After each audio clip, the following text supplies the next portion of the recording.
mess. Every Monday, Sunday morning, I come in after the Sabbath, and this place is an absolute mess. I do not know what people think.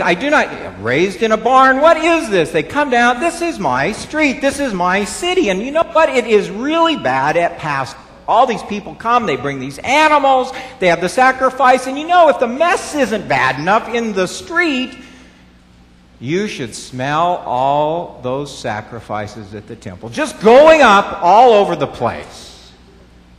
Passover. All these people coming. Passover. You know what I wish? I wish Passover would, just once, pass over. I wish it would pass over so I didn't have to clean all this stuff up. And another thing that Passover brings with it all these messiahs. Everybody has a messiah. Everybody has a messiah. And everybody wants to be a messiah. Those kooks down at Qumran, they're into the ritual washing, they're into the bathing, they're into the kind of holier than thou sort of thing. They have their messiah. Then there's those nuts up in Galilee. They got theirs. They've been prophesying for a long time. And then you have those others, the zealots, the Iscari. Their Messiah is one who's going to overthrow Rome. Why, right now they've got one of them locked up in the tower, Pilate's tower right now. His name is Barabbas. Well, Barabbas had his way, things would happen, and they wouldn't happen for the better. But some people like that. Some people want a revolution. Some people want it. And actually, I think the Romans would want it. The Romans would probably want it because then they could just be done with us once and for all. Completely done with us. I do not understand this mess. Move your feet here.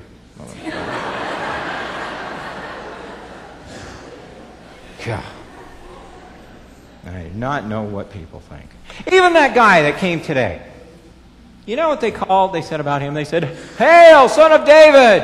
Hosanna! Hear us, Savior!" Yada, yada, yada, yada, yada. Same old, same old. It's always the same. It's always the same. Oy vey. Always the same. And they leave me this... Come on, move. Just a little.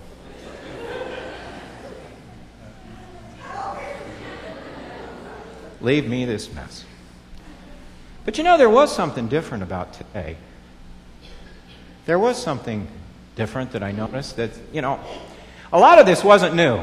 Palm branches, that's new. They do that for every king. Everybody who comes, palm branches, Heck, you go out on the street and just get them when the wind blows. Not a big deal there. Shouting, waving, that's not new. It's not new. But you know what was different today? There was something really different today. Today, you know what I noticed they did?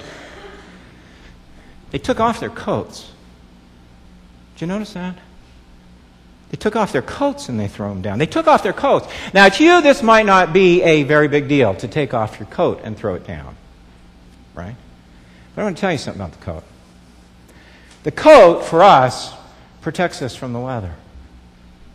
The coat is something I can make into a shelter from the sun, or from the rain, or for anything else. The coat is a vital thing for me. And I'll tell you something else. If I am thrown in jail for not paying my debts, the last thing they would do is, give me any assistance. I'm on my own.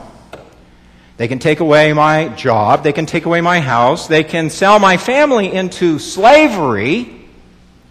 But you know what they can't take away? You know what the Romans can't take away? You know what nobody can take away? They can't take your coat. By law, your coat is yours. The only way you get this? I have to give it to you. I have to give it to you. That's different. And it makes me wonder, what was so special about this guy? What was so special about this guy that people were willing, you can pick up those palm fronds anywhere. Anybody can jump up and down. I mean, haven't you been to the Colosseum and watched the lions fight the bears? That's a joke.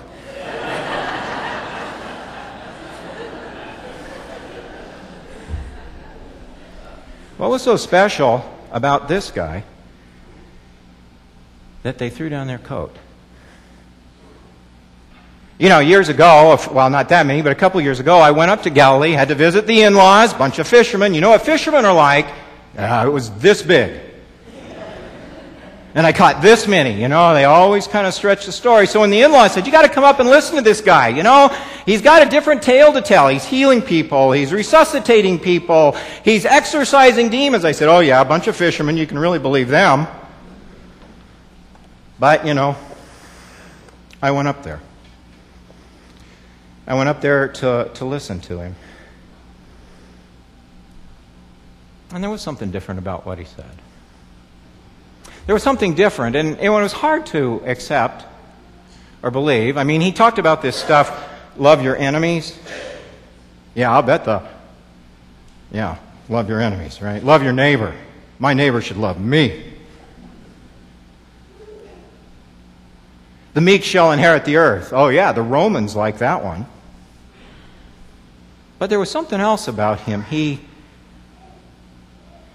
spent all his time with people others forgot.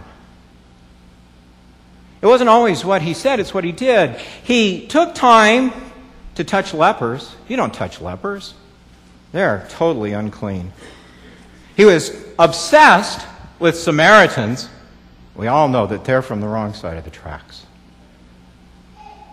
He talked about change. Nobody likes change, except if you're the beneficiary.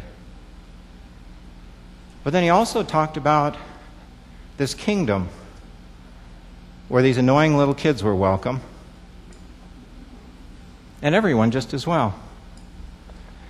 And there was something appealing to that, because I don't know about you, but if I could change my broom for something better, I'd do it. Imagine, he said, me an equal to the Pharisees, me an equal to the high priest. Imagine, he said, I could eat at the table of Caesar. What a different picture of the world. And it's kind of appealing. No wonder people cheered. I mean, if you think about that, no wonder people cheered. People got excited because when you think about it, oh, God, Filene's bargain basement. You can tell what kind of crowd was here. But when you think about it, isn't that image of the world kind of appealing? Where regardless of who you are or where you came from, regardless of what job you do, you're welcome and accepted? I mean, that really is something about worth getting excited about. That's something I think I would take off my coat, which I already did, and lay it there. It's about a different world and change. A dream that somehow he embodied. But when you think about it,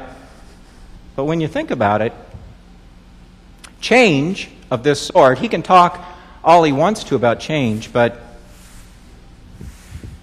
the hardest change is not the change out there. The hardest change is the change in here. And maybe that's what they were cheering about, is, at least for a very short time, they felt that. They knew that. And maybe it wasn't so foolish to take their coats off. Maybe it wasn't so ridiculous to give up the one thing that they had absolute control over. The one thing that the only way you could get it from me is for me to give you the shirt off my back. You know what? I wasn't here for this parade. I missed it. And maybe I missed a whole lot more. Maybe I should do more. Maybe I've still got some time. Maybe I'm going to go find this guy. Maybe he's still got more to say. I don't know what the week ahead is, but before it's too late, I want to go. I'm going to go. In fact, that's what I'm going to do right now. I'm going to go. I'm going to go.